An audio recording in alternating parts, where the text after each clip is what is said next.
आजकल social media पर जो हो रहा है वो अच्छा नहीं हो रहा।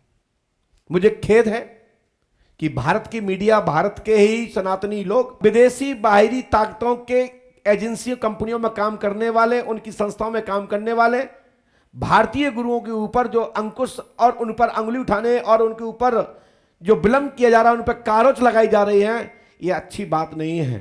दम है, मर्द है और वास्तविकता में आपको लगता है कि मैं शक्ति का परीक्षण करना है, तो आप भी इस दुनिया में हैं, हम भी इस दुनिया में हैं। आओ और पंडोकर धाम की पर्दाफाश करो तो मैं जानूं। सीधे साधे संतों को, सीधे साधे साधकों को आप परेशान मत करें। चमत्कार इस दुनिया में होता था, होता है और होता रहेगा। सनातन को कोई भी नष्ट नहीं कर सकता, पराशक्ति को कोई नहीं झुका सकता, अध्यात्म को कोई नहीं झुका सकता और साधु संतों को कोई भी नष्ट नहीं कर सकता। किसी में ताकत नहीं है। कोई भी माई का लाल साधु संतों को नीचे नहीं झुका सकता। ब्राह्मण शक्ति को कोई भी माई का लाल नीचे नहीं झुका सकता। मैं कह रहा हूं, बस वो ब्राह्मण का धनी हो, शास्त्र पुराणों का, उपनिषद का आचार्य, मंत्रों का विशेषज्ञ हो, उसको कोई भी माई का लाल नहीं झुका सकता। ये गुरुशरण कह रहा है। बोल सच्चे दरबार की। बस ब्राह्मणत्व हो, उसके पास पराशक्ति का ज्ञान हो और वास्तविक संतृप्त हो, उसको कोई नहीं झुका सकता। पाखंडवाद को तो हम भी चाहते हैं कि भारत से पाखंडवाद मुक्त हो। हम भी चाहते हैं, अनेक अनेक जो एजेंसियां जो काम कर रही हैं, मैं भी चाहता हूं कि पाखंडवाद को उखाड़ फेंको, मैं आपका साथ दूंगा। लेकिन आप उसको प्रमाण करें कि वो उसके पास संतृप्त नहीं है, उसके पास मंत्र सत्ता नहीं है, उसके पास पराविज्ञान नहीं है। ऐसे व्यक्तियों को बाहर निकाल फेंको, मैं भी चाहता हूं।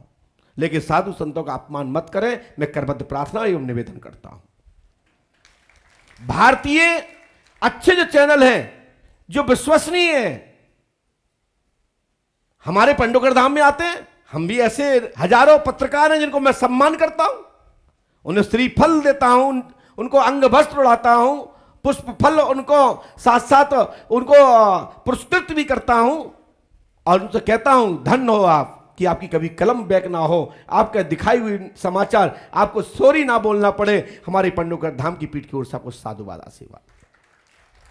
लेकिन कुछ कुछ चंद पैसे में, टुकड़ों में हमारी संस्कृति को, हमारे बीच से पैसा कमा करके हमारी संस्कृति को नष्ट करने का काम कर रहे हैं।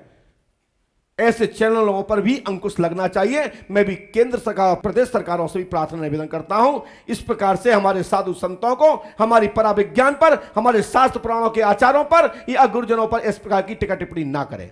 कोई कह रहा है साधु के भंडाफोड़, पाखंड भंडाफोड़, बाबाओं की भंडाफोड़, क्या है ये? मैं कम से कम 15 दिन से देख रहा हूं। ये अच्छी बात नहीं है। अरे बात करना है तो राष्ट्र पर करो, बात करना है तो कोई ऐसा कोई विषय छेड़ो जिसमें हमारे युवाओं के अंदर जागृति हो। इतिहास का कोई प्रसंग छेड़ो जिससे लोग इतिहास पढ़ें। आप आडंबर बढ़ाने का, आडंबर में फंसाने का बड़ा काम कर रहे हैं और इससे संकेत यह मिलता है अच्छे सदगुरुओं पर अंगुली उठेगी, युवाओं के अंदर आस्था खत्म होगी, पढ़े लिखे लोग भी भटक जाएंगे और छोटे बच्चे हैं वे भी भटक जाएंगे, तो देश का बहुत बड़ा नुकसान होगा, भारतीय संस्कृति का बड़ा नुकसान होगा।